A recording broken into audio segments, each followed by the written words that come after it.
Hasan Palaz was released on Tuesday in a trial in which he faces the charges of falsifying a report regarding a bugging device allegedly found in then Prime Minister and current President Recep Tayyip Erdoğan's office in 2011. The former vice president of the Scientific and Technological Research Council of Turkey, TÜBİTAK, was arrested in early April on charges of forging official documents, under Article 204 of the Turkish Penal Code, TCK, as well as charges of destroying, concealing, or tampering with evidence of a crime under Article 281, as part of an investigation into the bugging device allegedly found in Erdoğan's office.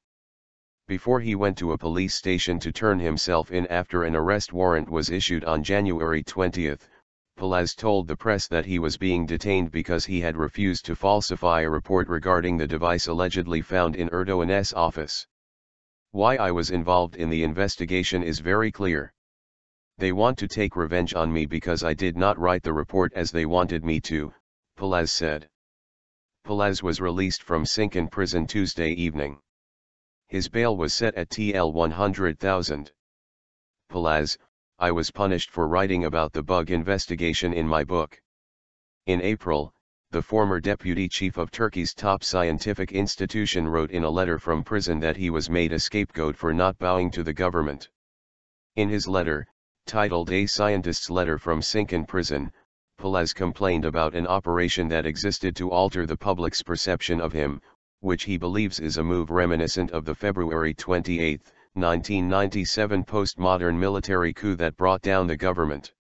He wrote, "I was made a scapegoat for writing the truth about the bugging investigation in my book, Ömrümü Yedin Bey, you finished off my life, Mr. Bug, and resisting the despot," in reference to Erdoğan and despotism. Palaz also acquitted in 2 other cases.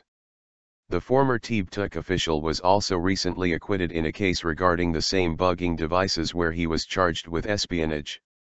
He was further acquitted of charges in a case alleging that he had hired an employee holding a fake university diploma. On June 25 the Ankara 7th High Criminal Court ruled that no evidence of espionage had been found of wiretapping with the aim of political espionage, violating the privacy of interpersonal communication or recording personal conversations without permission.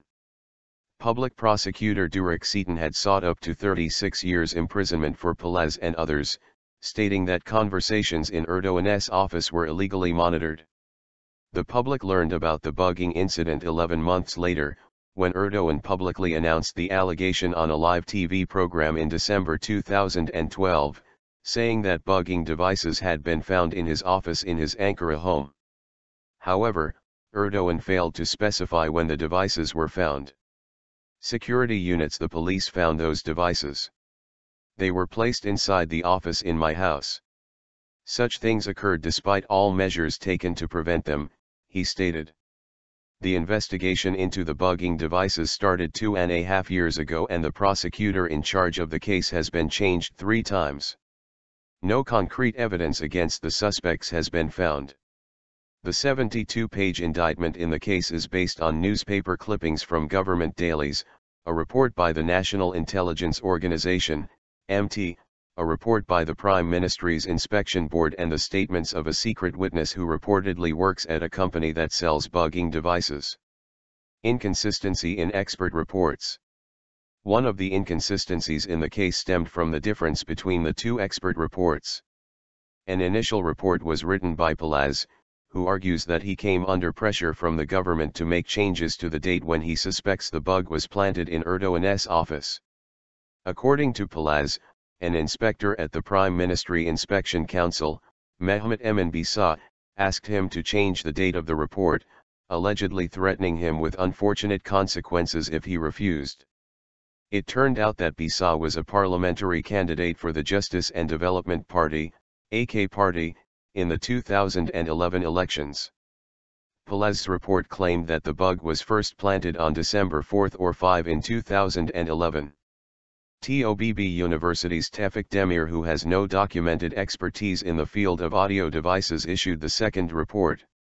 Demir's report claims that the silicon that was used to plant the bug in the office might have dried 10 to 15 days before the date suggested by the initial report, though only in an oxygen-free environment. The difference in dates is crucial, since the police officers who were later accused of planting the device searched Erdoğan's office on November 24 and 25, 2011. The bug was found on December 28. If it was first planted after police officers had performed their search, there are no grounds to blame the officers. According to veteran journalist Nazil Ilkay, who wrote about the inconsistencies in the investigation in her column in the Bugün Daily, since it is not possible for the Prime Minister's office to be an oxygen-free environment, the second report is worthless.